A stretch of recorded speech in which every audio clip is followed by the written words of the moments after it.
It's Brittany, bitch.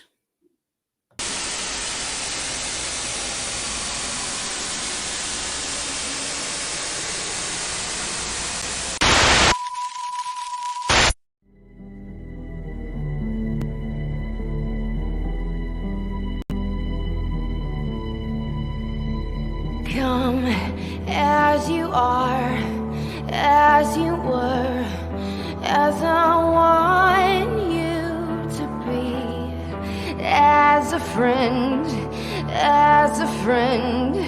as an old enemy. Take your time, hurry up, the choice is yours, don't be late. Take a rest, as a friend, as an old memory.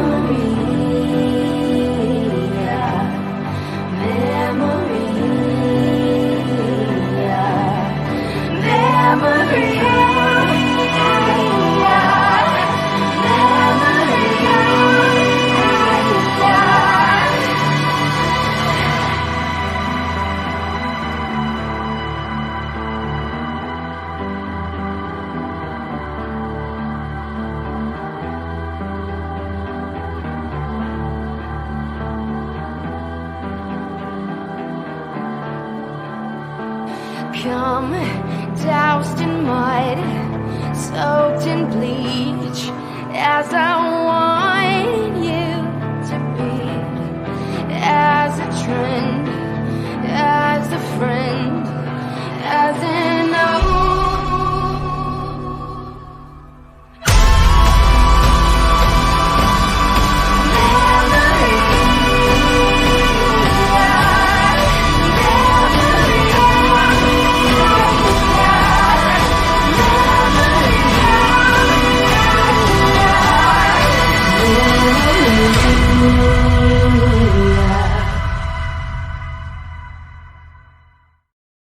Well, hello, everybody.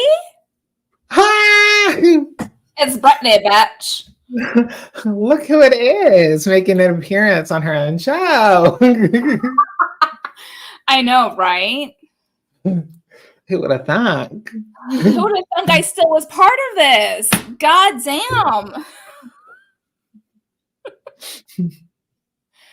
It's like Brittany's on the show, Brittany's off the show, Brittany's on the show, Brittany's off the show. Brittany died. She sends her love. She sends her love. She's gone. She's gone.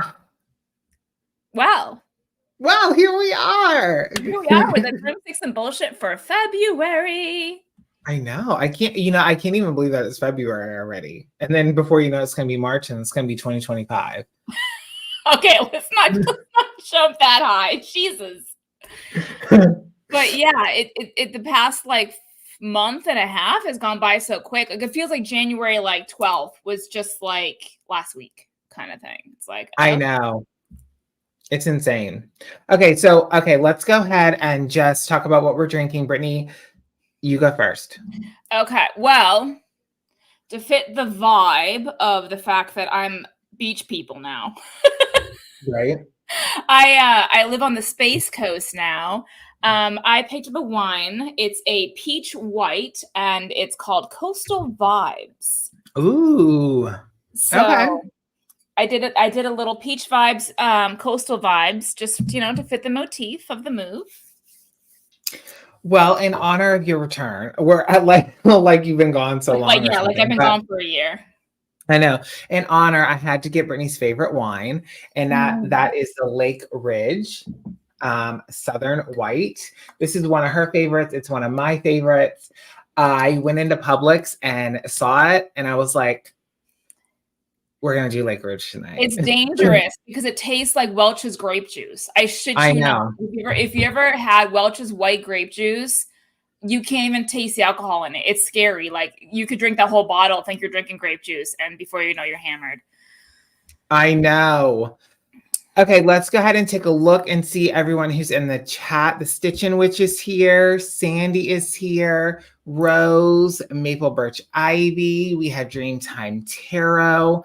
We have people from all over the world. I saw Utah, Ohio, UK, Australia. I mean, everybody, we've gone global, people. We've gone global. We are global. Last time, you know, it was so weird because the last time I was here on the show, I was living in Orlando still, and I didn't have this. So, yes, new witchy room. So, really, really excited. I have not done any witchcraft in here yet. Have not done a damn thing because everything was set up, but I hadn't cleansed the room, blessed the room, and woke it up. I hadn't done any sound cleansing or anything like that. So I hadn't really set the space. So I did that today. I'm like, well, I have to set the space. And then I was really, really scared that my incense was going to set off the smoke alarms. Even though I took the smoke alarm out of this room, there's a smoke alarm right outside my door in the hallway. And the system is so sensitive. I was like, oh, please, God, do not let this set off like the house. I tested it out today with a stick and it did not. So we're good. Yeah, I mean, the big move has happened. So it has happened, and it was hell. It was, and I even told Anthony, I said, I'm not moving again until I'm moving into a nursing home. Like, we're done. We're done. I'm not doing this again. It was terrible. It was the packing the witchy room took 3 or 4 days. Setting it up took 3 or 4 days. Plus, I had to paint the whole room. And then for a good week and a half, it was every day we woke up, we weren't used to the house. So certain noises and certain things and all this kind of stuff we weren't used to. And then it was when you wake up, it was everybody in the house was go, go, go, go. It was in the garage, getting a box, unpacking it, figuring out what it was. That took a whole week. And we're still not really 100% unpacked, to be honest with you. We still have tons of stuff in the garage that we have to go through. So we're not even done. You know, nothing is fun when it comes to moving. It's a horrible experience through and through. Okay, I don't have my vape with me and I keep wanting to pick up my lip gloss and suck it. Nothing's gonna come out. So I am looking at myself over here because I look so dark on the live. Brittany, you look good. Your lighting looks perfect. And I look so dark. So I had to turn up my ring light. So that's what's going on behind the scenes right now. I'm so sorry. You honestly, you don't look washed out. You look fine. To me, I look washed out, but you know, I'm a lunatic. It's always different when you're actually live. It changes. I know. I don't know. Who knows? Who knows? I don't. That's what I do now. Moving is horrible, but I have to say your witchy room looks absolutely stunning. I love the red. You guys can't see over here because this room is huge. It's way bigger than my other one. I was actually looking at an old video on my channel from the old witchy room, and I was just looking at oh my God, that was so tiny. Ew. You know, it was the way I figured out how big this room was when I laid down the area rug over here. The area rug was tiny in the room. And I'm like, yeah, this room is definitely bigger. But it actually goes out this way and has a whole other space this way. So you guys, there will be a video tour. I will give you a video tour on my channel. I'm just trying to get all the things kind of set up, my life set up. I got a job interview on Monday, all the freaking things before I, start my YouTube channel on a regular again, which I want to get done either Monday or Tuesday. I want to do that. But there will be a video tour of the whole thing on my channel. So stay tuned for that. Yeah, I've already got a tour. I haven't been there yet, but Alvine and I did get a behind the scenes. I think people are going to lose their shit, especially with the whole herb area. I have an apothecary. You do have an apothecary. And I love it. At some point I will do a whole house tour because I know those of you who follow me on YouTube saw me do the Brittany Builds a House series where I started showing you the progress of the house being built, and then I just stopped. And I stopped because it just got to be too much, trying to move, trying to figure this out, trying to then go to the house every weekend and film it and then edit it. And I was just like, you know what, whatever. So I know there's a lot of people that saw the house when it was just cement and, 2x4s. They saw the roof get put on. They saw the windows get installed. So I know there's a lot of people who want to see the whole finished product. So I actually will do a complete house tour as well. So that will be on my channel, be a witchy room tour, and there will be a complete house tour. So you guys that followed the Brittany Builds a House can get the final product. Beautiful, beautiful. I think people are going to love it. They're going to love it. Yeah, think they're gonna love it. it's weird because like for the first like couple nights, like we hear like the train off in the background, which we don't have trains in Orlando, at least where I lived. So you'll hear like choo choo like off in the background late at night, which is like a very soothing sound. The only thing that's kind of strange is the rocket launches, because we are right next to Cape Canaveral where NASA is, and that shit is loud and it rattles the whole house. Or even the wild hogs running through your backyard. Yeah, we have cameras, and we have an ADT, home security system that's all attached to Alexa and all that kind of thing. But it catches anything in our backyard, and every morning we'll kind of go through the camera footage from the night or whatever. And Sean, my oldest, is like, "What the hell is that? A dog?" And you can see it jump out of the nature preserve, jump into the lake, jump out of the lake, and then scurry across my lawn. It was a fucking wild boar. I'm like, oh, okay, we're doing wild boar now. Like alligators, I had a couple of those. Like, what is going on here? Honey, you're near a nature area. Like, that's bound to happen. It is a nature preserve, yeah. But yeah, we've got rocket launches at 1 o'clock in the morning with sonic boom shaking the whole house and waking you straight up out of your sleep. We got things like that. Kangaroos now, apparently. Huh? We have kangaroos now too, apparently. Oh yeah, and we got earthquakes off the Cape Canaveral coast. Then the next day we had kangaroos running loose in fucking Florida. Like, what is happening? I moved to the fucking Space Coast and all this shit starts happening. I don't even know what's going on. I don't either. But I wanted okay, so you moved, you have your whole new witchy space, right? Done. How are you feeling? Because I know the last episode that you were on, we were talking a lot about feeling disconnected, I think. Mm-hmm. And then before that, the show was on a break. So how are you feeling now that you're back not back, but you're in your witchy room, your new witchy room? How are you feeling? What are your thoughts, your witchery? Like, where are you at mentally, spiritually? I think, for the past like 3 to 6 months in the old house, right up until we moved to the end of January, I never went in there. And I think we talked about this briefly. No, I think I was in the audience of you and Owlvine's podcast live. We were talking about it briefly. I'm just not, I don't go in I shouldn't say I don't. I didn't go in the witchy room in the old house for the past 3 to 6 months unless I was doing Wine Witchcraft. Like, it was like my witchcraft and my spirituality just got put like completely on hold. Everything went dormant. And I guess maybe I was just so focused on building a house and buying a house and what that entails and then moving and all those things, because we didn't move down the street. We moved like 40 minutes away. So it was like a whole thing. But honestly, when I set up this room, because I painted this room solo by myself, just me and a paintbrush, painting the room, putting all that blood, sweat, and tears into this freaking room, and setting everything up how I wanted it. And then today, kind of consecrating the space. After I was kind of done with that, I sat down at my desk and I pulled up that old, an old video from my channel, and I saw myself in my old witchy room, and just seeing it left like a bad taste in my mouth. Not necessarily that like that it's negative. Bad taste in your mouth? What do you mean? Not like that's negative. Not like that it was a negative space. More so that I kind of realized that I had spiritually outgrown the space. Mm-hmm. So now that makes sense. So now when I look at it versus this, first of all, the space is bigger, like twofold bigger. I went with a completely different spiritual theme vibe. I just kind of sat with myself and kind of felt where I wanted to study, where I was spiritually in my practice and where I wanted to go. And that's where I came up with the red. When I was thinking of colors, these things all just kind of came to me like in a meditation, like sitting and thinking about it. This is what came. And I didn't even put up the same tapestry. This is a completely different tapestry. So things got put up in the room and some things did not. Some things are in my closet nice and neatly put away because I don't feel they fit anymore.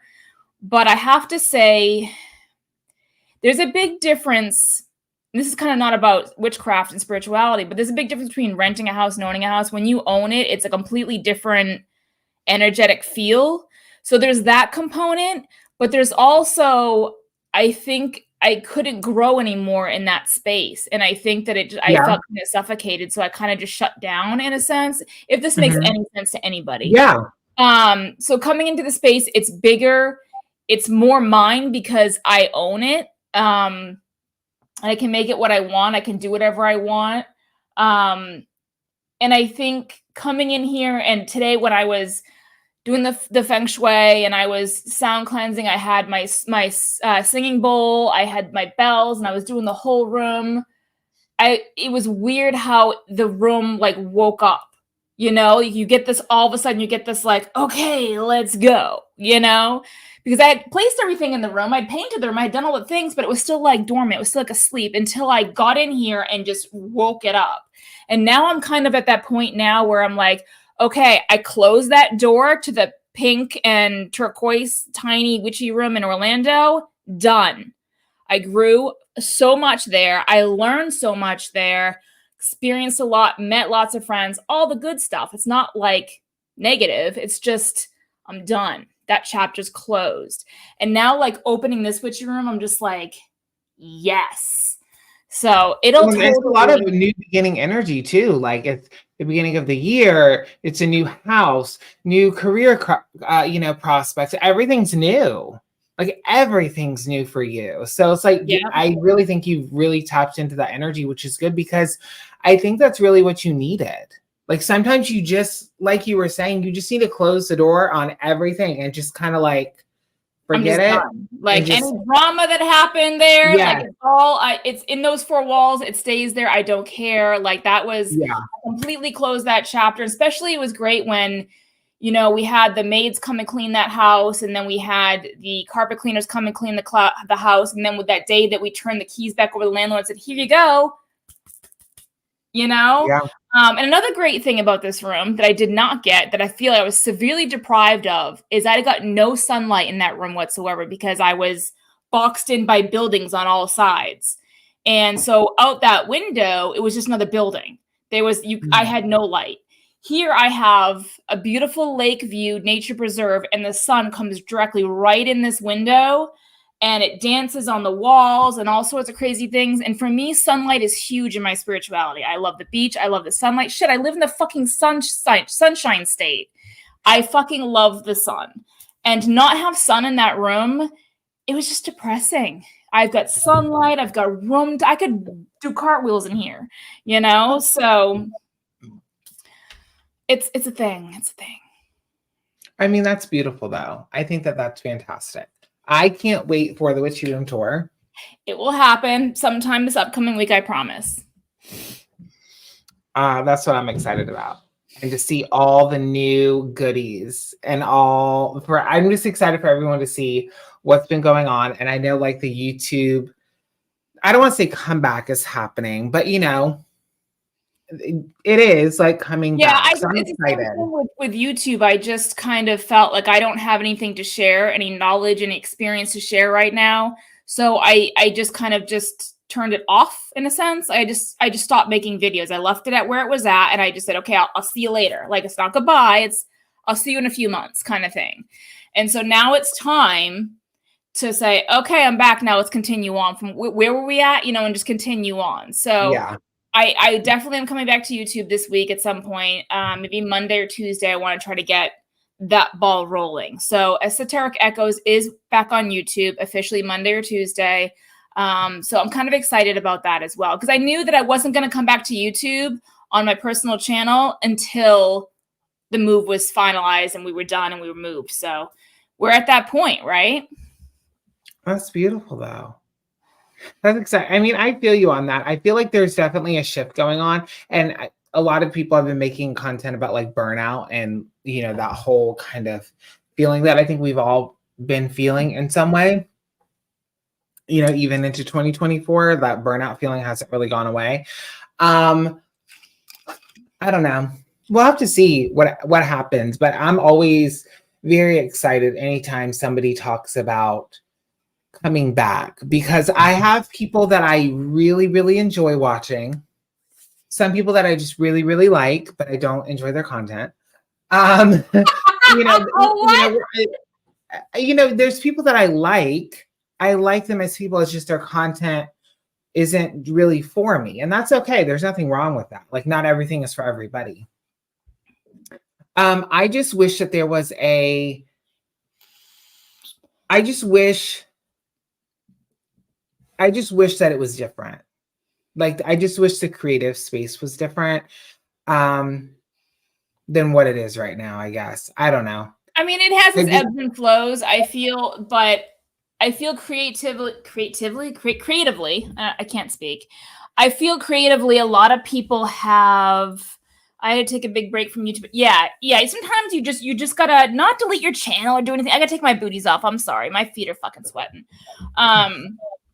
You gotta kind of just put things on pause, and then reassess and come back a little bit later. Just kind of like, I'm taking a little hiatus. You don't need to announce it or anything, but you take a little hiatus and you just kind of just do your thing. And then when you feel like, it's ready to time to come back to socials and such of YouTube, then you do. And that's kind of where I was at. Plus I had so much going on between building a house, moving, all those things. I didn't have time. And, you're doing the same thing, Justin, where you're working around the clock.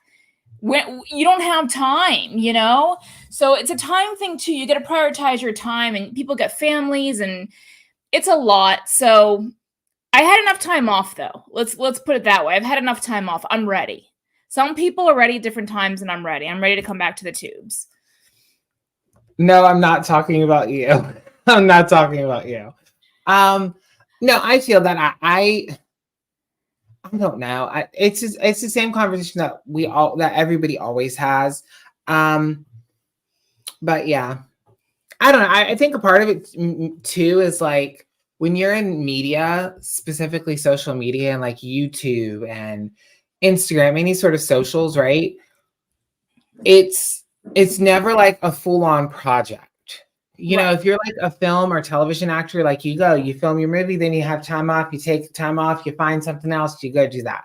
You shoot your television show, you take breaks during each season, you got your time off. With YouTube, Instagram, like there's never you take a break, right, you're out of the algorithm. You're gone. Right.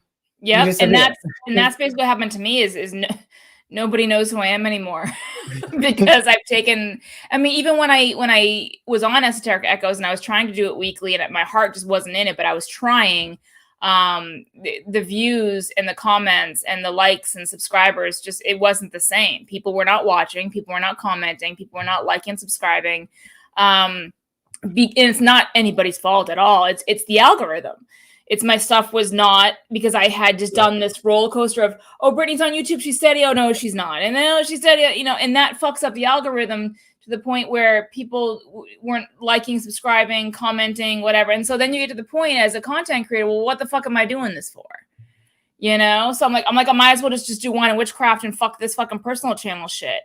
But it was kind of one of those things where I was like, no, I still love YouTube. I still love making content. I still love, because look at all the fucking awesome people I fucking met doing it, so I'm like, I would never delete YouTube or anything, but I definitely knew I was burnt out on every corner of my life, like everything. I was just completely just fried. And I'm like, I need to just walk away and say, YouTube, I'll see you in a couple months, and just walk away and come back. But I agree with you, like, the community doesn't seem as engaged as they were, say, 3 years ago.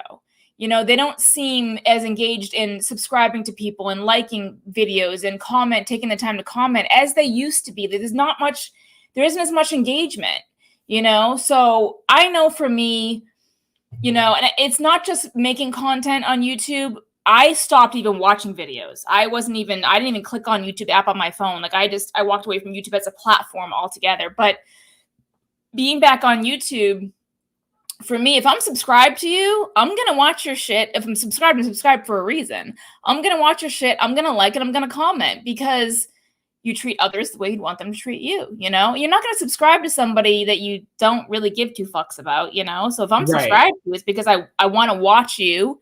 I want to comment and I want to interact with you, So yeah, at least that's my take on it. Huh? Yeah, no, I feel the same way. Yeah. I don't know, like my last video I did vlog style, and I don't know, I feel myself leaning more towards that right now, and I feel like a lot of people are moving to that, which you and I have already talked about, like this vlog style comeback. Anthony, you're right too. Like people, it's the TikTok face. People want everything in 2 minutes. Yeah, They he's want got 2 a very minutes. good point. I don't have TikTok for that reason. I hate TikTok. I absolutely can't I stand mean, it. I have to say, for me, I'm lucky, and I know I'm not the norm. So I know that I'm lucky. My engagement is still very good. My numbers are still very good, even without my continuity. I know Brittany's rolling her eyes, and I don't know why. Do I deserve it over anybody else? Yes, I do. And I'd like to take the opportunity. You want to know who I want to thank? I want to thank me. Okay. The funny thing is you don't really make videos anymore either, which is the funny thing. I know, but people, when I post one, people are like, what's going on? But I don't know. I'm grateful for it, but I kind of feel like, honestly, and Brittany, you and I have talked about this. We talk about spirituality on our theme shows on this show. So there's that. And then like all the heavier stuff we talk about on the podcast. I talk about on the podcast with Vine. And so it's like my personal channels become like this weird mix of stuff where I'm really not sure where it's going quite yet. But I feel the same way as you. Like I can't ever see myself actually saying, okay, I'm done with this for the foreseeable future. Yeah, no. Like, I can't see myself doing that. But I also feel like I like being project driven. Like I like the show. Okay, we're doing broomsticks and bullshit. What do we want to hit on? Okay, what topics do we want to do? Who do we want to have on the show? Like the planning, like the creative collaboration is what I like. And that's what I feel like's missing. Like I'm watching the same few people.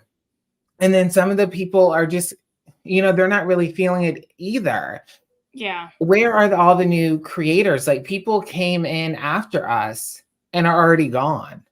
Right. Because then TikTok, like everybody's saying, TikTok comes out and people would rather do that because they're getting more engagement when they make 2-minute TikToks. And here's the thing. TikTok is in my opinion, making the world dumber. If people just sit there on their phones, literally, you go to a restaurant and they're just going, they're not even talking to each other. They're just mindlessly scrolling for hours at a time. I had TikTok for about a month and I'm like, this is dumb. Not to mention a lot of the TikToks that people create that are funny, that are good, that are insightful. I'm not saying all TikTok is bad because there's some great stuff on there. But a lot of that stuff is on Instagram now. They pull it to Instagram. They pull it to Facebook. So you almost don't even need to have freaking TikTok to watch the reels in the first place. Yeah. But people are starting to get shorter and shorter attention spans. They don't want to actually spend the time. It's kind of like blogs, right? Way back in the 90s and the early 2000s, blogs were in. People actually read them. They actually took the time to read. And then YouTube comes out. Kills blogs completely because people are like, well, fuck reading it. I can just listen to it. Then podcasts. Well, fuck watching it with my eyeballs. I can just listen to it in the car. And now TikTok, it's like, fuck all y'all. I'm going to fucking, watch TikToks for 2 minutes and get what I need in 2 minutes. It's the way society is going. And it's just like, why can't we still read books? Why can't we still read blogs? Why can't we watch a 9-minute video? Is that really so difficult? People want things in small doses really, really, really quick. And, I'm sorry, but that just ain't me.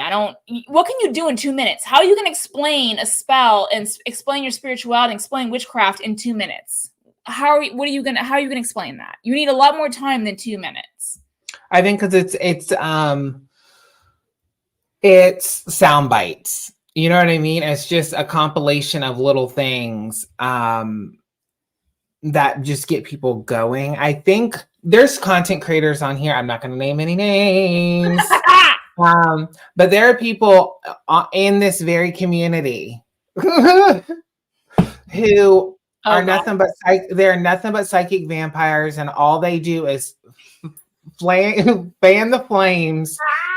And it's the same thing. All they do is try to find trigger words and all this shit to rile people up. And that's why TikTok is people can be successful on TikTok, because you have to fan those flames And whatever gets people riled up, that's how people are going to get it. And yeah, it's instant gratification. TikTok is a clout platform. Okay. Here's the difference between getting attention on TikTok and interacting on YouTube. On YouTube, you actually have an energy exchange. You get to know people. You have camaraderie. You have conversations. Then you take it off YouTube, and then it becomes emails and text messages and Facebook, and then it becomes meeting people off the internet. So there's an actual real connection when you're spending more than 2 minutes on a person. There's a big difference between TikTok. They always say, oh my God, I've blown up on TikTok because I have 2.4 million views. But it doesn't matter if they have 2 comments. It's not about the comments, it's about the views. Views don't mean shit because, it counts as a view when you fucking swipe. So not only that, but like the creative, it's very, as someone who's done both. Now I don't do witchy content on TikTok, but I do occasionally do radiology stuff on TikTok, which I'm sure some of you guys I know. But it's none of it makes really any sense. Like TikTok just doesn't make sense to me. I know some people can put in more effort than others, but like the editing process, it's really hit or miss. Like I had one go viral. I had like almost 2 million views. But how many comments did you have, and how many people reaching out to get to actually know you? No, it's views. It is views. I mean, I don't know how many. Now I gotta look because I don't even know.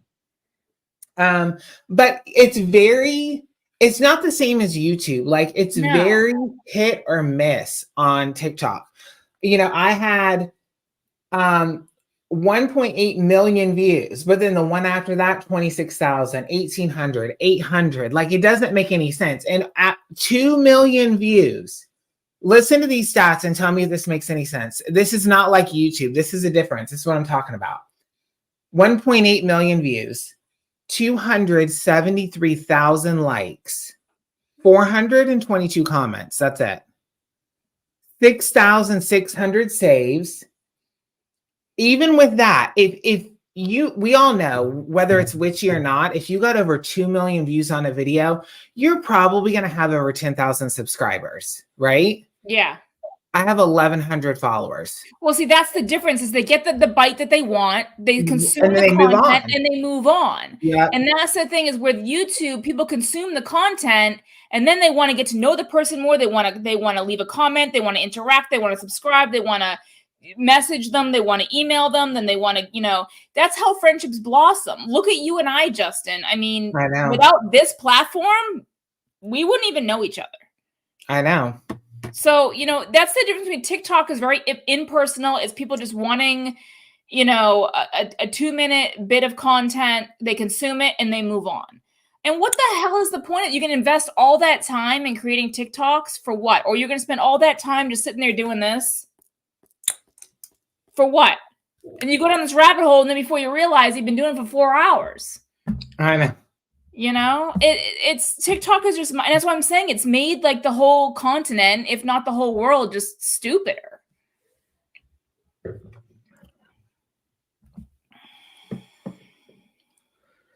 I know, for real.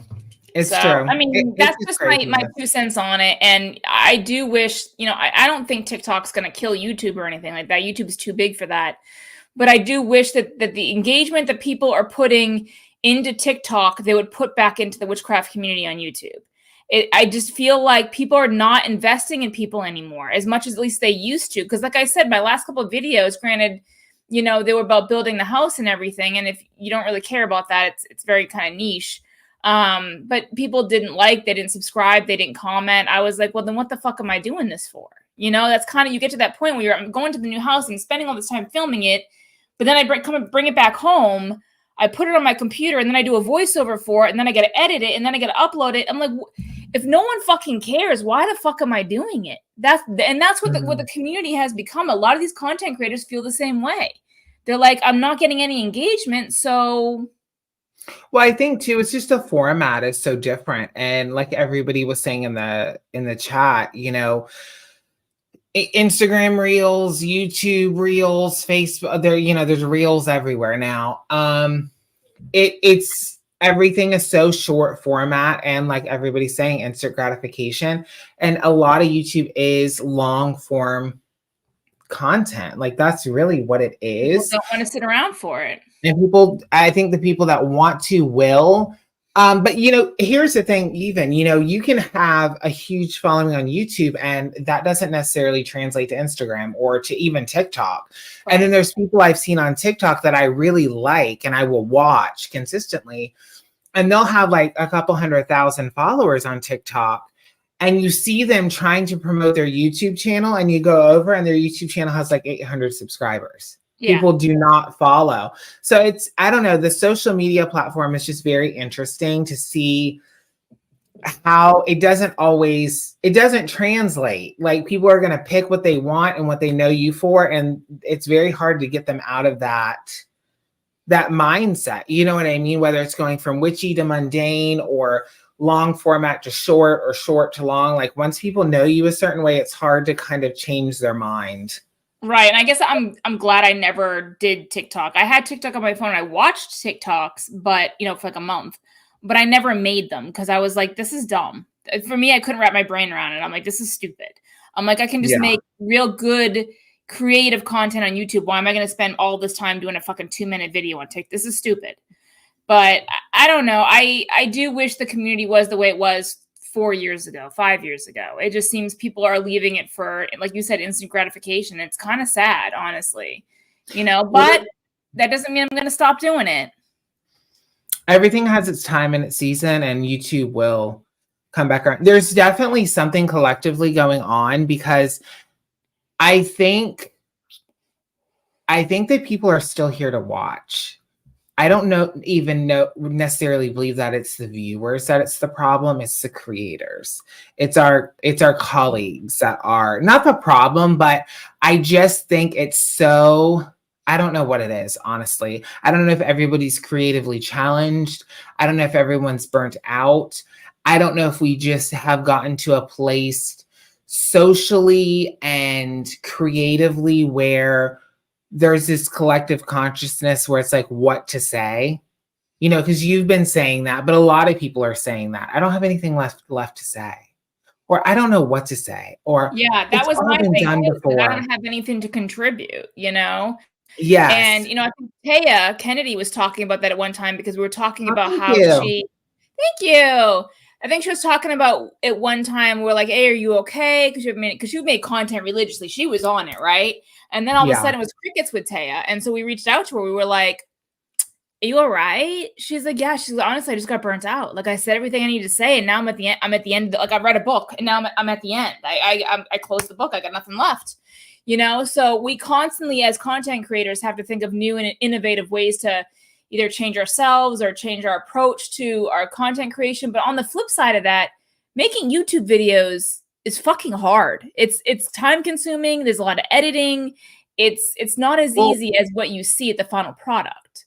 I think that most of us are in this place where, when you watch bigger YouTubers, people in our community, like, whoever, Ivy, the, Witch of Wonderlust, Hearth Witch, like, whoever, all these, big YouTubers, love them all. Great. Doing fantastic work. But when you have that type of a following, Llewellyn sends you stuff, you get sponsorship opportunities. And I'm not saying that that's a bad thing, but when you creatively aren't sure what to create, there's other people providing an opportunity for you to create something. And as a smaller creator, there's not people knocking down the door saying, hey, do this book review, or hey, do these cards, or oh, will you do this? Or, you know what I'm saying? It's hard to constantly produce yourself in that way. And that's, again, why I like things like Wine Witchcraft Live, why I like the podcast. Another thing that I want to start working on that I haven't talked about yet to anybody. Stuff like that, because I feel like I need a project. Like sometimes you just get tired of being Esoteric Echoes or Brittany. Like I want to do something.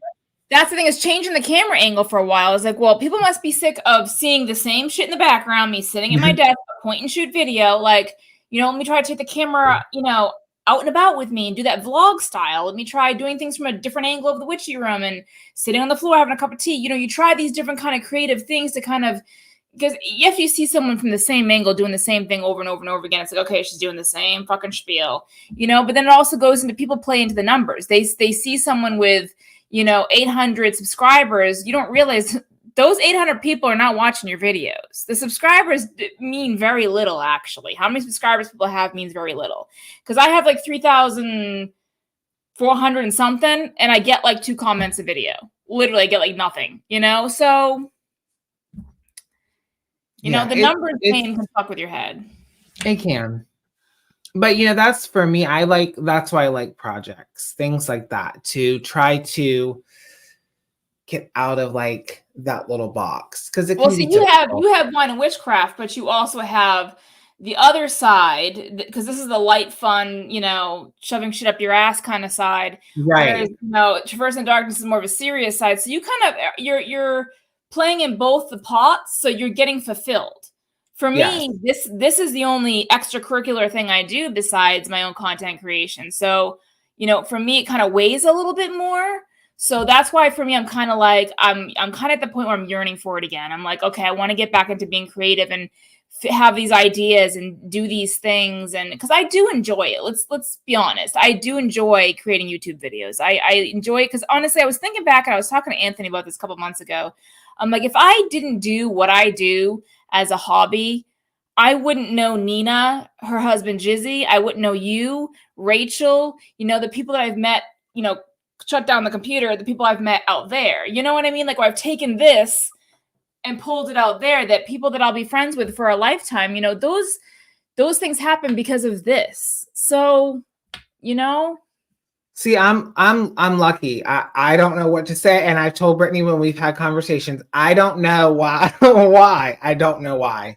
I don't know. Yeah, see, I'm over 7,000 subs and it's still 5 comments or less a video. Yes, the Stitch and Witch. Yes.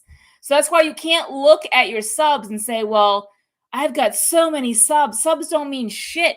What really is interactive? And it really doesn't, unless the subs only matter if your engagement matches up. And YouTube will tell you this. You should be getting at least 10%. So if you have 3,000 subscribers, like, and Brittany, you said this before, you should be getting around 300 views a video. That's 10%.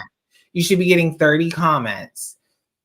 If not, then like some of those people are no longer watching, whatever the case may be. They're no longer, people are just no longer making content because they're not seeing the payoff. Not saying that like, hey, it's me, but it's kind of like, what am I putting all this energy into it for if only, you know, 50 people watch the video and I get 1 comment? Then what am I doing? Well, I might as well just sit here and talk to the wall. Hey, how you doing? Want to know what the spell I'm going to do today? You might as well just fucking talk to the wall. You know, part of the reason the thing is YouTube is a give and take.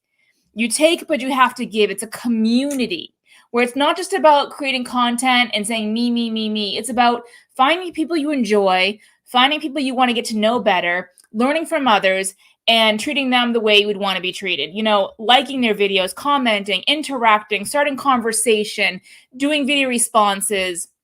That's what it's all about. But some people, they just want to consume. So they want to watch your videos, but they can't be bothered to leave a comment, like, or subscribe. Fuck that shit. They took what they wanted and they're going to run to the next.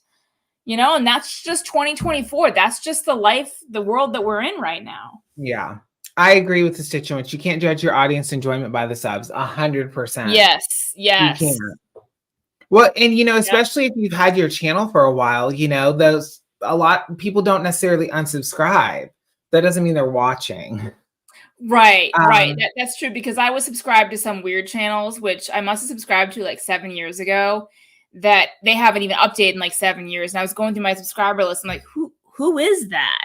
You know what I mean? So I was subscribed to someone that I didn't even, maybe I accidentally clicked on it. I don't know. It was about like planting houseplants. Maybe I did subscribe to it. I don't fucking know. It was a houseplant channel, but they hadn't updated their channel in like 7 years, 5 to 7 years. And I was still subscribed to them. So, you know, I had to go through and clear out the people that no longer make content and whatnot. But just because you're subscribed to someone doesn't necessarily mean you're going to watch their content. Correct. Guys, don't forget to like and subscribe.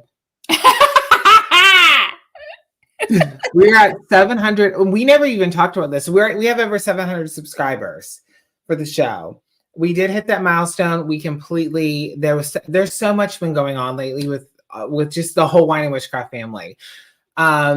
It's a lot there, and all good things. We're all moving in good directions. It's just, you know, both of us, Vine, our little family keeps growing of Wine and Witchcraft people. But it's crazy. And now we're almost at 800 subscribers. I mean, and I feel like I haven't been around because I've been, you know, like a little chicken running around with my head cut off, that I haven't, like, I just watched the magical record keeping episode today. I finally sat down and like, no, I'm going to watch this shit. And I thoroughly fucking enjoyed it. It was really fucking good.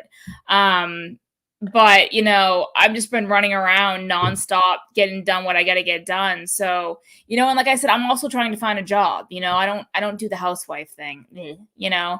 So I'm trying to actually get back into the workforce and be out in society doing something. So I'm applying to jobs. I've got a job interview on Monday. You know, I'm not going to be here 24/7. You know, I'm going to have a job. So there's going to be that. And that's not a bad thing. That's an excellent thing. I can't wait. But I have to go through all the proper channels and do all the things, you know? Yeah, share the video too. Share it on Facebook. Share it everywhere. You know, today is episode 13. So we are officially, I mean, I don't know how many episodes we're doing for season 4, but we are officially halfway through season 4. That's crazy. Well, yeah, it's February. That makes sense. Yeah. Because I can't believe it starts in July. You got to remember, it's not January. It's July. I know. But it's just insane because I remember, I feel like we just did the 3 anniversary shows. I know. Isn't it crazy? Anthony writes, yeah, but you also hide in your room because you didn't want to be around while the electrician was installing our fans. Okay, look. So my mother-in-law gave us a housewarming gift because when D.R. Horton makes houses, well, some of their models, they don't put ceiling fans in. You got to do that on your own. So she gifted us as a home, you know, a housewarming gift. She bought all the ceiling fans for the house. So Anthony's like, okay, well, I'm going to try and install one. I'm like, oh, Lord Jesus, here we go. So he gets on the ladder and he didn't get electrocuted or anything, but he did the whole thing, right? Had the wires all done, blah, blah, blah, put it up, sealed it, did the whole thing, flipped the switch, nothing, nada. So he didn't wire something correctly. I'm like, I showed Justin, I'm like, look, we have a beautiful ceiling fan, but it don't fucking work. So he's like, fuck it. I'm just going to hire somebody. Fuck this shit. So we had 4 more of them to install, you know, and he's like, I don't know what the fuck's going on. I can't do this shit. Because he installed, you can't see it because it's off camera, but he installed, because this also didn't come with an overhead light in this room either. He installed a beautiful Edison lamp fixture up here in this room with no problem. You know, white wire goes to white wire, black wire goes to black wire, screw it in, push it up, done. But ceiling fans is like, there's a blue one, a green one, a red one, a white one, a black one. But there's only a black and a white wire hanging out of the ceiling. So what the fuck do you do all the other wires? You start connecting to each other? Like, what the fuck? So it was too much. So today, the electrician comes over and Anthony's like, the guy's here. So I literally jumped up from the couch because I was also in my PJs. Hair was all in a rat's nest. You know, I look like fucking something from, you know, out back. I ran down the hall into my witchy room and closed the door. I'm like, fuck this shit. I don't like strangers in my house, especially strange men. I don't. And then Anthony comes in the room. He's upstairs installing the kids' fans. And Anthony comes in the room and he's like, hey, babe. He's like, I sold a fence to the lady who lives across the street. I'm going to go over and have her sign the paperwork. And I'm like, now? He's like, yeah. And I'm like, no, you can't leave right now. He's like, why? I'm like, the guy's still upstairs. He goes, he's up in the ceiling installing a fucking ceiling fan. What's he going to do? I'm like, I don't care. I don't want him like in my house. Like, he's like, okay, I'll wait until he's done. I have a thing. I just don't like, I don't like strangers in my house. I don't. You know, it's a millennial thing. Speaking of TikTok, there was a TikTok about this, how people react when the doorbell rings, different generations. And the millennial one was literally like sliding down in the couch, covering yourself up. And it's so true. I do that even now. People knock on the door and I just sit there. I could be watching TV. Rachel's like, you don't even try to pretend like you're not home. I said, no. Oh, I do. They'll keep knocking. Hello, hello. I'll turn the TV up. She goes, answer the door. I'm like, no. Who is knocking on my door? If you're knocking on my door, you don't know me, and I don't want anything to do with you. Well, it's weird because, you know, when we lived in Avalon, it was extremely forbidden to solicit. You couldn't solicit at the houses there. And there is a sign here in this subdivision, right when you pull into the neighborhood, that says no soliciting. However, it's, you know, they've only built phase 1 and phase 2, and they just broke ground in phase 3. So the houses are still being built here, right? So, you know, different people selling water softener kits, solar panels, you know, are going door to door. They're soliciting anyway. They don't give a shit. You know, the sign is only like yay big out front, but they're just freaking, you know, going door to door. We realized that we first moved in here we moved here January 27th was the first day here. And they're just, you know, every day, someone rigging my freaking doorbell, trying to sell me shit. I'm like, look, if I want fucking solar panels, I'll come to you. Like, stop knocking on my door. So the other day, Anthony left to go do an estimate for a fence 1 street over. And this guy comes to the house. This is before I stopped answering the door. I answer the door. The guy starts giving his spiel, right? He's a fence salesman. I just started laughing on the inside. I'm like, yeah, well, my husband is a fence contractor. He's Fence Direct. He goes, oh, is that the car I've been seeing driving around? I'm like, yes, he is. Have a nice day.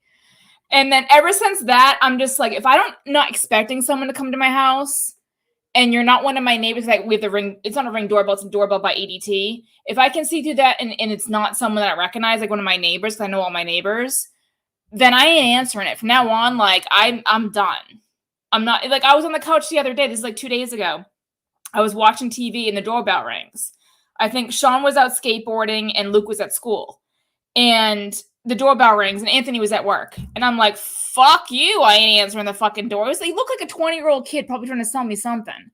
I'm like, what is up with this solicitation around here? I ain't answering the door. I'm in my pajamas, my hair's all over the place, I had plaque on my teeth. Fuck that. No, I yell. I don't care. Like the kids in the neighborhood will knock on the door. She's not home. I'll just yell and they don't answer. I'm like, whatever. I don't care. You know what we should do? We should start a new thing. Like when someone tries to solicit our house or whatever, we should just go up to the door and just make like sex noises.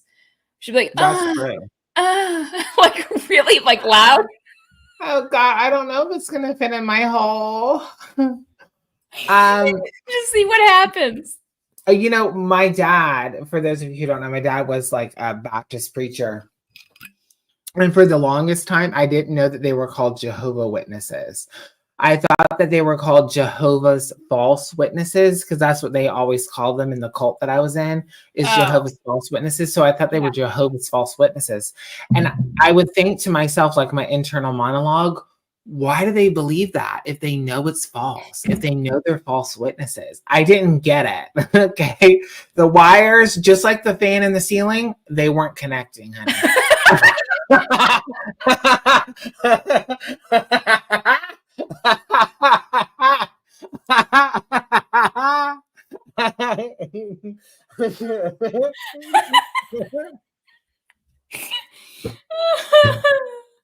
I needed an electrician, honey, to explain it to me. Well, I was trying to figure out as a kid, like, who was Jehovah and why were they witnessing him? That was my thing. I couldn't figure it out. Thing. I'm like, who is Jehovah? Who the fuck is Jehovah? Why is he so popular? Why do we have to witness him? Well, Anthony has a good point too. Anthony's like, you also got to be careful because a lot of times people ring the doorbell to have you open it, and then people rush in the door and rob you. Yes. Yeah, and so that's the thing. Especially when like Anthony was at work, Sean was out skateboarding, and Luke was at school. I was home by myself, sitting on the couch munching on a Thin Mint. You know, I'm like, fuck this shit. I'm not answering the door, and that's why I'm saying like I don't. It's a weird thing. Like I have a weird thing about strange men being in my house. Like I just don't. I don't like it. I don't want anybody in my house, even if I know them. If I'm not in the mood, I don't want you here. Don't show up unannounced. I don't care if you're family. I want to answer the door. I don't like unannounced visits. I'm so sorry. I just don't. I'm not going for it. Right. I don't think so. Even if the police come to the door, unless you got a warrant, honey, I ain't getting my fat ass off the couch. Okay. Well, that's like, you know, I was in the shower. This was like 2 days ago. I was in the shower and Anthony called me. And since this is the same day the guy came to the house and I didn't answer it. So, when someone rings our doorbell, it goes to all of our phones, Sean's phone, my phone, and Anthony's phone. And then after the guy left, I got in the shower because I was gross and grody, and I got in the shower and I had my phone on the counter in the bathroom, and he starts calling me and I'm like, oh, he wants probably know who the doorbell guy was. And I'm like, well, he's going to have to wait. I'm taking a shower. So then like 3 minutes go by and he calls again. And I'm like, motherfucker, can I not take a goddamn shower? So I had soap in my hair. I freaking turned the shower off. I call him back. I'm like, can I not take a shower? Is that something I'm not allowed to do? What the fuck do you want? He's like, I just wanted to know if you wanted me to pick up Luke from school instead of you since I'm going to be home early. I'm like, oh, okay, cool. Yeah, the Jehovah's Witnesses. Have you found Jesus? Yes, I have. He's hiding in my asshole. Hey. Not Jesus.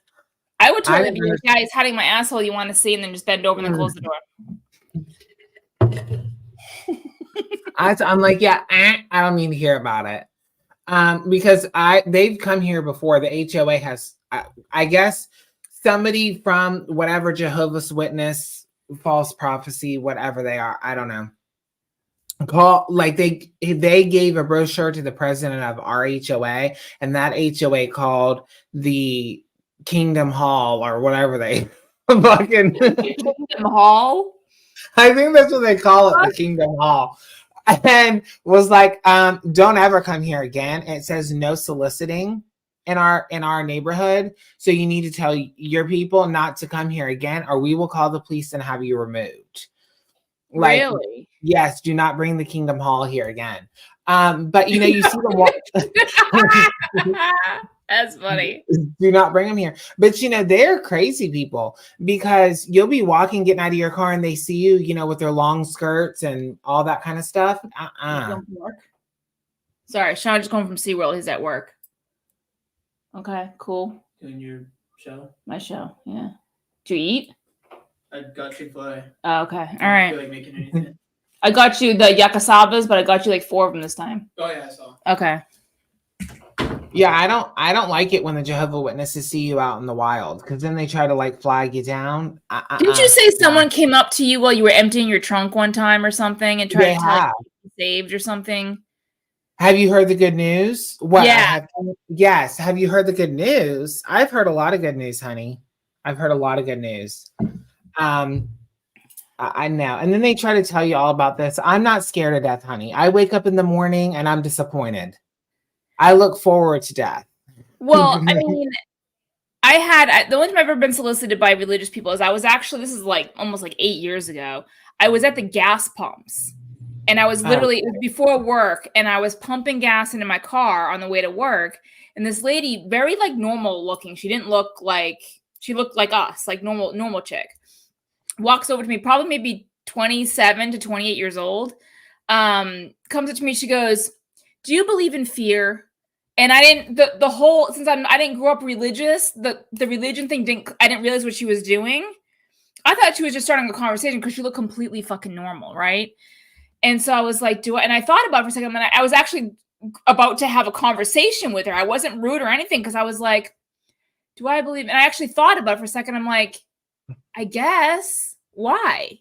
And then she went off into the spiel, and I'm like, oh, because I thought she was trying to have a normal conversation with me. I'm like, look, honey, I'm a witch, and you better just go. Mm-mm. That was the only time that has ever happened to me at the gas pumps. Oh, and she gave me a flyer. I used it to spit out my gum and threw it in the trash. Yeah, I hate it when people leave. They do that at work. Sometimes they will leave brochures in the bathroom, and I just throw them away. Have you heard the good news? Oh, I've seen it. I used to work at Walmart. I used to see them on the shelves. You'd be straightening up a shelf or something, and you'd see, because they go into stores like big box retailers, and they'll just leave them in shelves. Sometimes they'll actually put them in merchandise boxes. Yes. So you get your salt lamp, you open it up, and it's like Jehovah's Witness notice, Yeah. Yeah, I've had that happen before too. I still don't know what the good news is. What is the good news? I don't know anything about. I said, the only spirituality that I've ever been is pagan. So I don't know. I didn't grow up Christian, Catholic, or anything like that. So I don't know anything about that kind of stuff. So I don't know what even a Jehovah's Witness is and what their religion even is. All I know is they don't celebrate birthday. Like, they don't believe in celebrating stuff. If it's your birthday, who gives a shit? That's their fault. Why?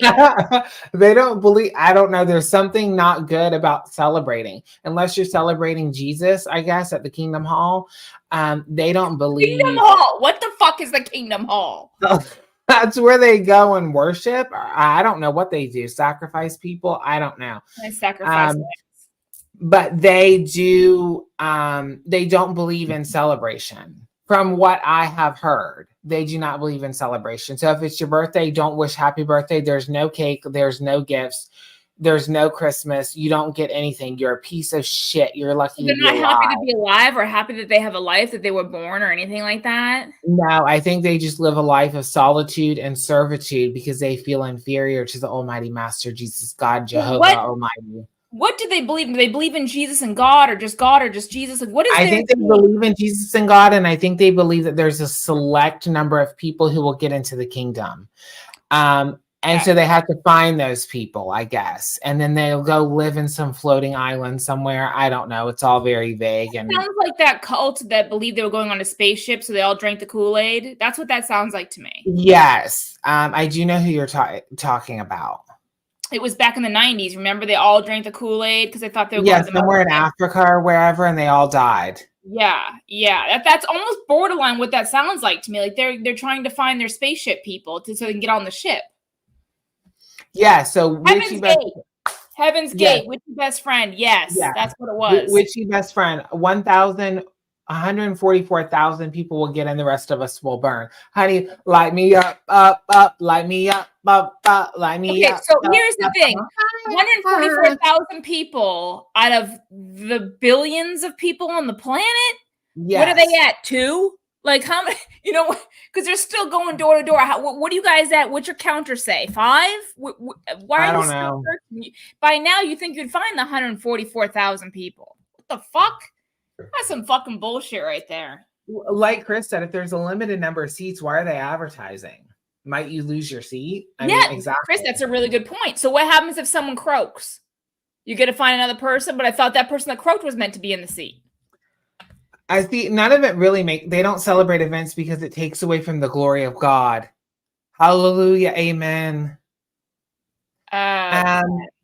Correct. It takes away from the glory of Jesus Christ, Jehovah Almighty Master.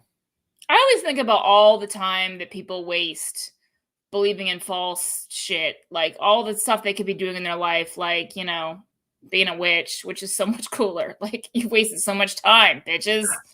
My thing is, like, I don't understand, if you have your religion or your spirituality, you do you, honey. Like, you do what you feel is going to get you wherever you think you're going to go. Okay, I have no problem with that.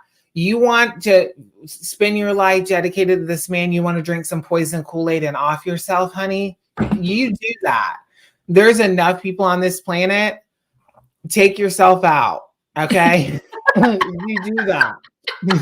I'm all for it. But do not tell me what I need to believe and how I need to feel. And don't try to give me no Kool-Aid if I'm not ready to drink my Kool-Aid. That's all I'm saying. You know what I mean? It's just kind of one of those things where, it goes in the same borderline of, they're trying to preach and, conform people. Same thing with, some Christians, born again Christians and stuff like that. Catholics, not as much, but Christians big time. Baptists, that whole area. They try to convert. They'll go to every social media that has to do with paganism or witchcraft or whatever, and try to convert us. Do you see us going around to Christian and Catholic and Baptist freaking channels and trying to convert people to paganism? No, because we don't give a fuck. If you got your shit, great, wonderful. I'm glad you got something, but don't mess with my shit. I think it's because the pagans and the witches are the X-ray techs of the medical field, meaning we don't like people. Well, not only that, I feel like Jehovah's Witnesses are like the Avon ladies. Honey, no, they're the not tapioca. What Tupperware? Is the Yes, Tupperware. They're the Tupperware ladies. That's who they are. Oh, Jesus. Drives me crazy. I don't get it. I mean, I do get it, but I don't get it. Well, I found this out because more so on Instagram, I decided I was going to follow hashtags, which I've never done before. So I took some of the favorite things that I like about, you know, witchcraft and paganism, and I looked for the hashtag, and I decided to follow just the hashtag, not necessarily people, but if anybody puts something up and hashtags it incense or hashtags Lenormand or Oracle or Tarot, it'll show up in my feed. I wanted to kind of follow some hashtags. So I'm scrolling one day and I see this video and I click on the sound. So the sound plays and it's some person preaching, you know, God and Jesus and shit. But their hashtag was paganism, witchcraft, the occult, like all the normal stuff that we put in our hashtags, right? So I commented and I said, what does this have anything to do with your hashtag of incense, paganism, witchcraft, witches, any of that? And they wrote back to me like, I'm trying to save you. And the only way I could reach out to other pagans and witches and people that are doing wrong in the world is by hashtagging it to get their attention. I'm like, do you really think this 3-minute little video you got on Instagram that you falsely tagged is going to all of a sudden convert me to your fucking born again Christian bullshit? I'm going to be like, oh my God, you're so right. That 3 minutes changed my life. Let me become born again. No, but the thing is, they believe that you have a set number. And I grew up believing this. There's only so many times to reap the crop. That's what they call it. So say, and nobody knows what the number is. Only God knows what the number is. And you only have so many opportunities to hear the word of God and to let that manifest and repent of your sins and give your soul to Jesus Christ. Hallelujah. Amen. And if you don't, eventually you lose the opportunity. Like eventually you will no longer be able to get saved, you know, because that's what a real father does, is abandons you. Because they call him the Father, you know what I mean? The Father, Son, the Holy Ghost. The Holy Trinity wasn't even a thing until the 50s. That's a whole different story. But anyways, it's just manipulation. That's what it is. That's the thing is, I have friends that are Catholic and I have friends that are Christian, but those friends are in the group of kind of Christians and Catholics that I wish the rest of them were. They are people that say, hey, you're a witch, cool beans. You know, there are people that'll be like, hey, I'm not a witch. I'm Christian. I believe in God and Jesus and all these things. But you know what? What you're doing is kind of cool. Tell me more. You know, they're, you know, very steady on their pace of what they believe, but they're also have an open mind where they want to learn, not necessarily to use it, but just to have knowledge. Those are my friends that are Christian and Catholic. They are steadfast, lock solid in their spirituality, and that is fucking fantastic, but they also are accepting of me. And that's what I wish they all were like. But unfortunately, that's not the fucking case. I have nothing against Christians, Catholics, Baptists, any of them, Buddhists. I have nothing against the opposite of what I am. You know, it's not about that. It's about the ones that tell me that I'm going to hell and I'm going to burn and that I'm a terrible, terrible fucking human being because I don't believe in Jesus and God and the Bible and blah, blah, blah, blah, blah, blah, blah, blah. You know? Right. My thing is, if I'm going to burn, let me burn. I don't think anybody's burning, to be honest with you. I don't think that there is a right or wrong. I think there is just a path that's right for you, and everybody kind of basically goes to the same place. That's what I think. I don't know. I've been thinking about the afterlife, and this is a topic that we wanted to have for a show at some point, and maybe we will, but I kind of, as I've gotten older, I've kind of thought about the afterlife almost like American Horror Story Coven, where your hell or your heaven is what you imagine it to be when your physical body is alive. So like, you know what my hell is? My hell is a place where there's absolutely fucking no alcohol. Correct. That's but you know what I mean? Like, I think I don't know that it's like, even when you look at the Bible, like hell is the absence of God, of the God of the Bible. That doesn't necessarily mean hell. Honey, I'm plumping those lips. I don't know. I don't believe that it's a physical place either. And I think everybody's heaven's different. Like, as a devotee of Hecate, what will happen to me when I die? I don't know. I'm interested to know. The same thing you with Santa Morte. I wonder what the difference will be. But I also feel like we'll never know. But I also feel like there's an aspect of us that remains on this earth. So how does that work? You know what I mean? No, like, I don't believe that. What I believe, I can see how that could be possible, but I believe that the only way that spirits get left behind is when you die when you weren't expected to. So everybody that I have ever lost, which is quite a few. Jesus, I'm getting fucking old. Because the older you get, the more people you lose in your life. But the people that I've lost that had a terminal illness, such as cancer or something like that, where it's been a long drawn out thing, I've seen situations where they have stuck around for a day or two, but then they're gone. They stick around like to make sure everybody's good. Y'all good without me here? Okay, peace out. I'm going. You know, that kind of thing. The ones that I find that stick around are the ones that get hit by a bus, hit by motorcycle, suicide, because a lot of suicides, they really don't mean to take their life, but it actually happens.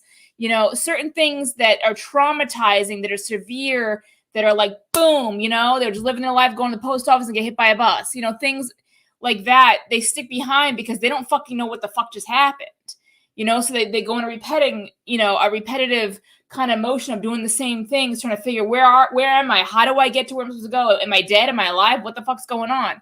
So I think that the ghosts and the spirits that stay behind in this world are the ones that have unfinished business. I think that if you're good, if you're like ready to go, all those ones go. That's my personal belief. I don't know. I just feel like, and this is very sciencey, it's not very witchy, honestly. But I don't know, you know, when you meet people that is just so by chance, like you and Anthony, you know what I mean? Or even your friends, like you and I, like the odds of us meeting online and then how everything's happened and how close we've been and do all the shit. Yep. We've both said like we've had to have known each other in a past life. Well, not to mention when we did Ancestry and found out we're from the same fucking place. We were like, I know. Wait a minute. So that's what I'm saying. Like, I wonder. I don't know. I just wonder what it is. Like. Well, yeah. I mean, that's the same thing. It's like that's what I was talking about earlier about YouTube. You know, same thing with you and Rachel and Penelope. I see Penelope as like my niece. You know, so that's kind of like that thing. But then, like, you know, Nina and Jizzy. You know, it's the same kind of thing. If I hadn't been doing this, what are the chances of me ever knowing Nina? Right. 0. It's just so everything happens for a reason. These people slide into your life for a specific reason. You know, it's cool, but when you think about it, how if you just changed one thing, it's kind of like that thing about they talk about if you ever go back, if we were to go back in history, even stepping on an ant changes the evolution of things. Yeah. It's the same kind of thing. It fucks with your brain when you think about like that one thing you did. If you had changed it, this thing and this thing and this thing never would have happened. Right. You know? It is. Or your kids. Do you ever think about that? Like Penelope would not be on this earth if you hadn't been in school with Rachel. Isn't that fucked up to think about? Yeah. If I hadn't wanted to drop out of high school, right, and been forced to go, yeah, I never would. Penelope wouldn't even exist as a human being. And neither would Peyton. They would never have existed. Never would have existed. Who knows if I ever would have wound up on YouTube? Who knows? You probably never would have. It's so weird. That's the same thing. It's like if I had never gotten divorced from my first husband, I never would have gone back to Boston. I never would have run into Anthony. I never would have started dating him. And Luke wouldn't even be alive. It kind of fucks with your brain how that shit happens. Butterfly effect. Yes. Butterfly effect. That's exactly what that fucking is. It's just like, I've done that shit. I'll sit on the couch and just chill. And I'll just start thinking about shit like that. I'm like, what the fuck? I gotta stop thinking about this. It is crazy. But that's too what somebody was saying in the chat earlier is that's what's so beautiful. And that's one thing that keeps me here. Not obviously on my channel too, but with this show and even with the podcast is just the fact of being able to connect with people that I've never actually met. Like there's so many amazing people in here. regulars. There's new faces in here too. Yeah, this show wouldn't have continued on as long as it has without every single person that's typing right now. Yeah, it's just insane to think about, you know, people all over the world, like people in Australia, in the UK, all over the US are, I mean, I get it, it's only 37 people, but I'm just saying, like, 37 people is a good amount of people. It is a good amount of people. It's just crazy to think about. Yeah. How Not to things mention the replay. We always have people watching the replay. So you take 37 and add like 10 onto that. It's like 47. Yeah. You have the people that are busy doing whatever they got to do, and they you know they watch it later.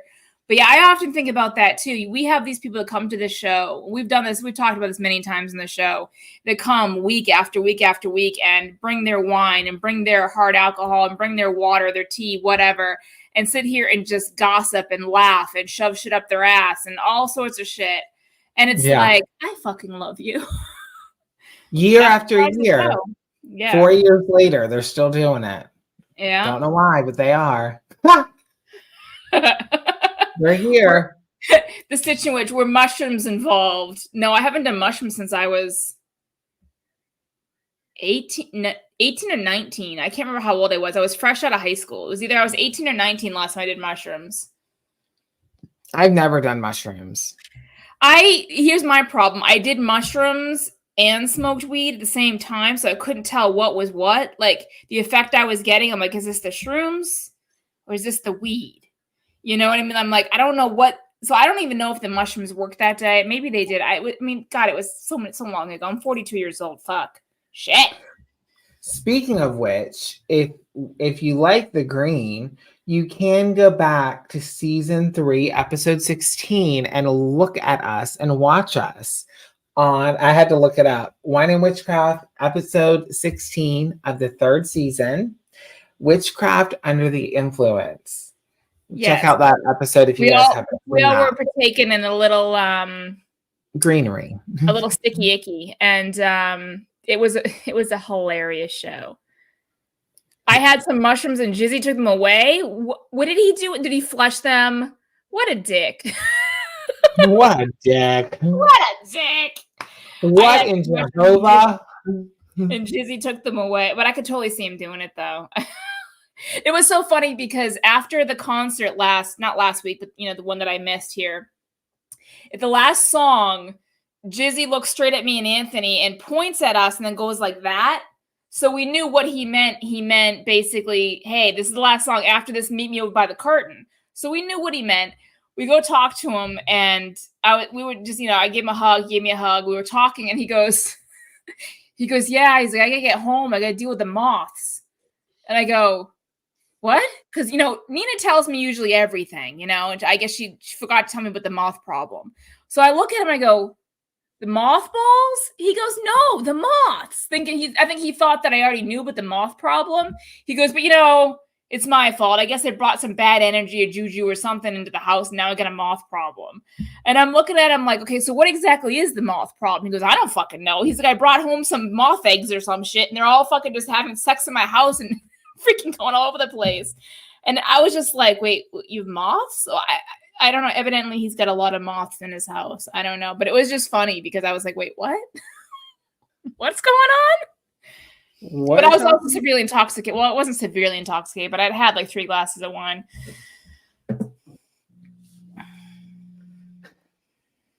Let's see. Yeah. So the situation chat. I want to drink and chat with you guys. Yes, honey, you have to come on.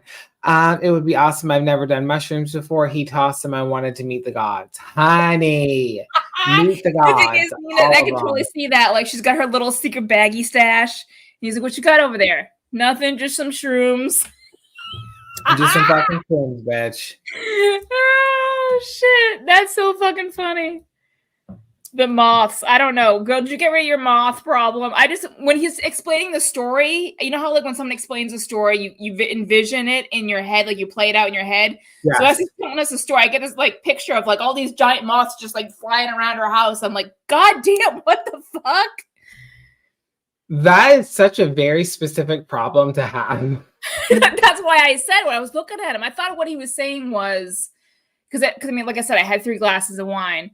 Probably more than that. I don't remember. So when he said that, the first thing I thought was mothballs, because mothballs are disgusting. Like, and honestly, They they are smell horrible. So I was thinking, and we were just talking about like the geriatrics down in South Florida. He was talking about all the old people with IVs in their arms. Yeah. So I'm thinking, so I kind of, in my mind was like mothballs. And he's like, no, silly, moths. And I'm like, how the fuck did you get moths randomly in your house? He's like, I don't know. I brought some juju home. I don't fucking know. That's such a weird thing. That is so strange. Honestly, he had to have either brought something home from the road or they let their door open and one moth came in and had sex with another moth and then they breeded. I don't fucking know. I don't know. Leave it to Christina. Okay. She tried to poison herself. You have a moth problem. Like the whole thing is just, I don't know what she's doing over there. For me. She is pure fucking entertainment. Like every time she texts me, I get giddy because I'm always like, okay, God, what did she do now? Like, did she poison her? She has gassed herself. She has indirectly poisoned herself. This is all not on purpose. This is all accidental, right? So her dog allegedly her dog had to have medication. Yeah, allegedly, her dog had to have medication for her ailments. So she was preparing it, not reading the bottle. The bottle says basically you got to handle this shit with fucking like kitchen gloves or whatever, like oven mitts or some shit, because you can't get it on your skin. She's sitting there getting her hands in it, like the dropper, doing the whole thing. And she started seeing like giant bugs. Like she started like going fucking crazy and seeing things and hallucinating and seeing like giant flying bugs and shit. And swatting them away and all sorts of shit. She saw bugs on the rug, so she like threw the rug out because she thought there was bugs all over it. She called Jizzy calls her after every show. So Jizzy calls her like, what the fuck is wrong with you? So that was one story. And then she finally he figured it out. He's like, okay, so what has changed in your life in the past like week? And she's like, nothing. Maggie started her medication. Like I'm using the same hairsprays, deodorants, laundry detergents, like everything has stayed the same. And he's like, what's the name of Maggie's medication? So she gives him the name and he Googles it and looks it up. And he goes, motherfucker, you've been fucking poisoning yourself. So she's fucking poisoning herself, right? So after she gets that all situated and she stops seeing flying insects in her house, like 2 weeks later, she calls me and she's like, yeah, I just found out we have a gas leak in our house because the dryer is gas and it's just been leaking steadily in my house for like weeks. And she's like, I was wondering why I was feeling so lightheaded and tired and weird. So she's fucking gassing herself 2 weeks fucking later. I'm like, and then I'm on the phone with her and she's like, oh God, there's a Mack truck. She almost walks out in front of a fucking big huge ass truck. I'm like, I don't know how she stays alive when Jizzy's not around. I don't know how she does that. Honestly, she's a gem. She's a gem. Like every time she texts me, there are times where I have borderline pissed myself at some of her voice memos or her text messages because you never know what you're gonna get. She's like a box of chocolates. Seriously. She does need a bubble. She needs a bubble. Oh, she's great. I fucking love that woman. Well, she'll be back.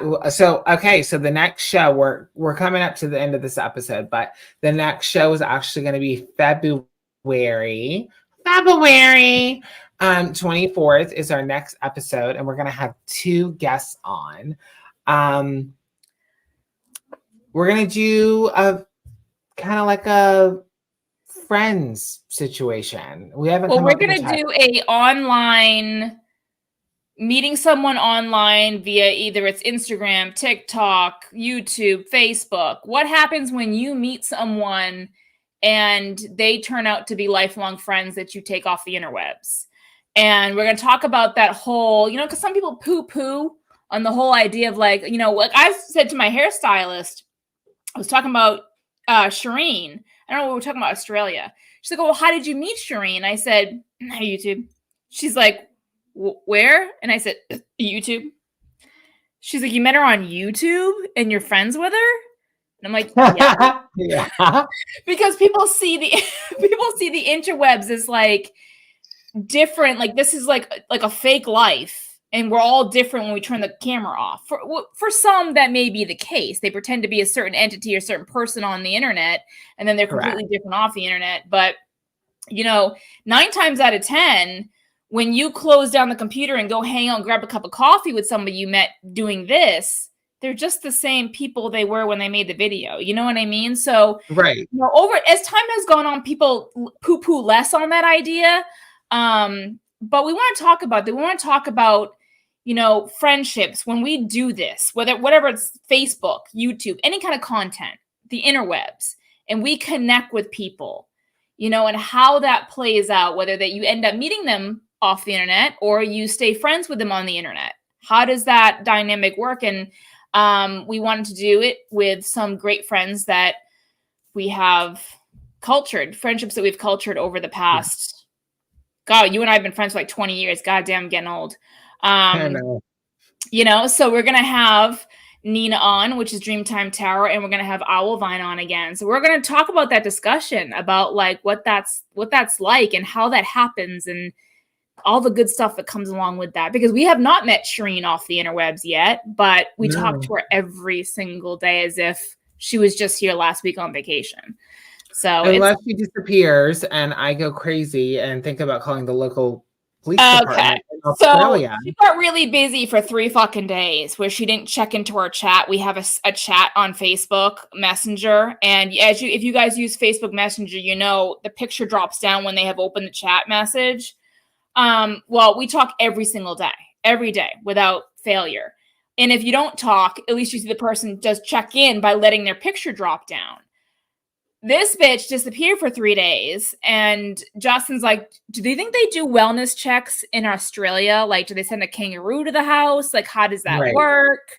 Like, I need to find, where does she live again? Where in Australia? North, south, east, west? What? Where does she? I need to call their cops and have them do wellness check. He's like, he was all dead fucking serious. And then he gets me, I'm starting to be like, okay, well, maybe you're right. Like, because usually even if she can't listen to the voice memos and read the chat, she at least lets her picture drop down. And her picture hasn't dropped down. We're like, it's been 5 days. And then she's like, she finally comes in 3 days later and she's like, guys, it's been 3 days. Calm the fuck down. Absolutely. I'm alive. And she's like, note to self, never not let my picture drop down for more than 72 hours. Yeah, we were absolutely. I don't think it's unreasonable. You cannot disappear for that long and not say nothing. And I was like, I was fine. Then Brittany was getting worried. Then I was like, okay, maybe I should be worried. And then I overreact, as I do with everything, if you know me personally. So I'm like, what's her address again? Okay, where's her mailing? I'm about to call the postal service. Has this person been in? We know the city where she lives. Okay, I need to call the local police department. This is her name. This is her birthday. Oh, you need to go check on her. Is she alive? We don't fucking know. I don't fucking care. Brittany's like, she's probably sitting on the couch and the police are going to come banging on her door. Ma'am. And of course, I'm telling Brittany, I'm going to sound like a psycho. Yeah, hey, this girl that I am in on YouTube, I've been able to get a hold of her and I'm scared she's dead. I'm like, is she dead? Was there a home? I think I told Brittany, like, was there a home invasion? Like, what the fuck? I was thinking, like, maybe she went out, like, and drove her car to go get something, at the store and she's in a ditch. And then I'm thinking, well, maybe it's not her. Maybe she's fine. But maybe something happened to her son or her husband or her in-laws.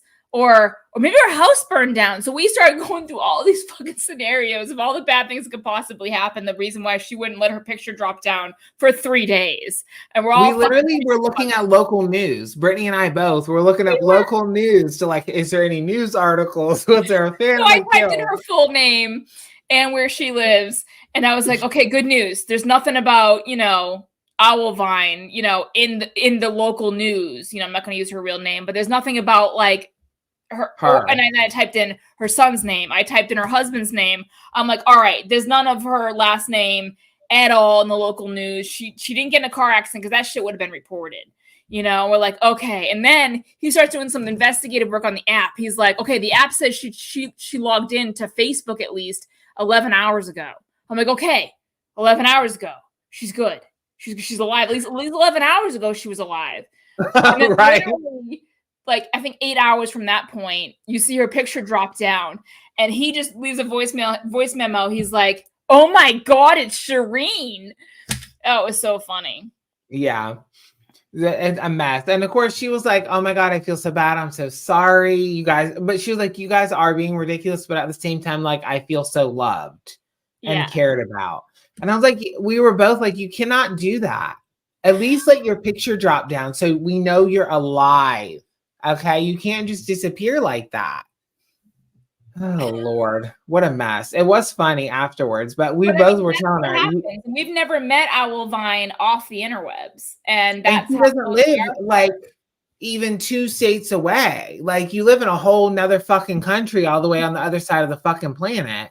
Like we can't just hop on, in our car and go make sure you're okay. Right, Like what the right. fuck? Can you imagine if like it had waited 2 or 3 more days and we both had actually called her local police department?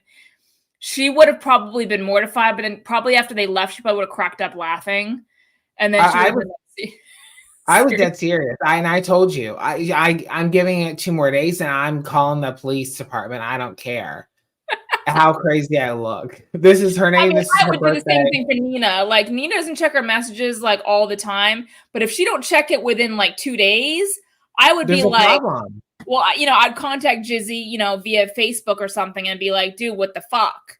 And then if he didn't respond, I'd be like, all right, it's time for wellness check. I would do the same thing. If she doesn't fucking check in, oh hell no, you better check in within 72 hours, bitch. Well, so here's the story, and we're about to wrap up, but this is the reason why when I worked at the hospital, there was a nurse who did this a lot. Like if people were late for work, she'd call the police station wellness check. And the reason why is because we had a PCA who was in nursing school, a patient care assistant, and she worked in the pediatric side. This is a sad story. I'm just prefacing that. And she didn't show up for work one day. And we were like, okay, that's odd. All day went by calling people. They're like, no, we haven't heard from her. We thought she was at work. So some of the nurses left work early and went over to her apartment. She didn't answer the door. Her car was there in the driveway. They went to the landlord because it was like it was like one of those houses where I think it was like a mother-in-law or whatever that was being rented out. The landlord opened the door and she was dead on the floor in her uniform. She had a cardiac event and dropped dead right there. And ever since then, if you show up late, if this nurse, I'm not going to say her name, but this nurse, if she knew you and you didn't show up on time, no one could get a hold of you, she'd call the police department. Hey, this is the person's name. This is the address. You need to go check up on them. So when this whole thing with Alvine happened, I was like, oh, hell to the no. I'm like, I need to know she's dead. Yeah, I mean, well, the more and more we talked about it, the more and more I was kind of like, well, this is really unlike her because for 2 years that we've had Kookaburra and the Coconuts as a chat, even if she can't read all the messages right away and listen to all the voice memos right away, she lets her picture drop down so we know that she's okay. But that none of that had happened. I mean, literally, she was just so busy that she didn't even have her phone near her. She was like literally running around. That's the only reason why she hadn't checked in. But the more and more I thought about it, I'm like, well, 2 years, if we're always checking in within 24 hours, I'm like, something ain't right. Right. And I'm starting to think, like, did someone die in the family? Like, it was fucking with my brain. But I mean, when you care about someone, I was just like, oh my God, something happened to her. I'm like, something's not right.